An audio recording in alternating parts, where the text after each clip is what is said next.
অবশেষে নরওয়ের বিপক্ষে বিশ্বকাপ থেকে বিদায় নিল 5 বারের বিশ্ব চ্যাম্পিয়ন ব্রাজিল। এমন ফল দেখে হতবাক ফুটবল বিশ্ব, আর চোখের পানি লুকাতে পারেনি ব্রাজিল সমর্থকরাও।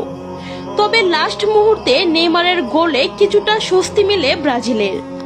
ম্যাচের শুরুতেই সোনার সুযোগ পেয়েছিল ব্রাজিল, একটি পেনাল্টি আদায় করে নেয় তারা, কিন্তু সেই সুযোগ কাজে লাগাতে পারেনি।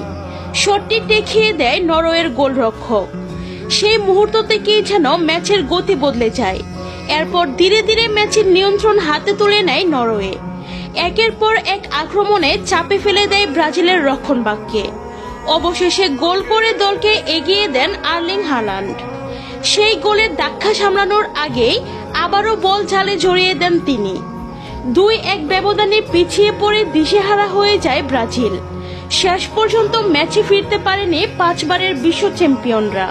শেষ বাঁশি বাজতে আনন্দে ভেসে যায় নরওয়ে শিবির, আর অন্যদিকে মাঠেই কান্নায় ভেঙে পড়েন ব্রাজিলের খেলোয়াড় ও সমর্থকেরা। বিশ্বকাপের মঞ্চ থেকে এমন বিদায় তারা কল্পনাও করেননি। ফুটবল এমনই অনিশ্চয়তার খেলা, কখনো বড় দলও হেরে যায়, আর সেই সুযোগে নতুন ইতিহাস গড়ে অন্য একটি দল। আর এবার সেই ইতিহাসের নাম নরওয়ে।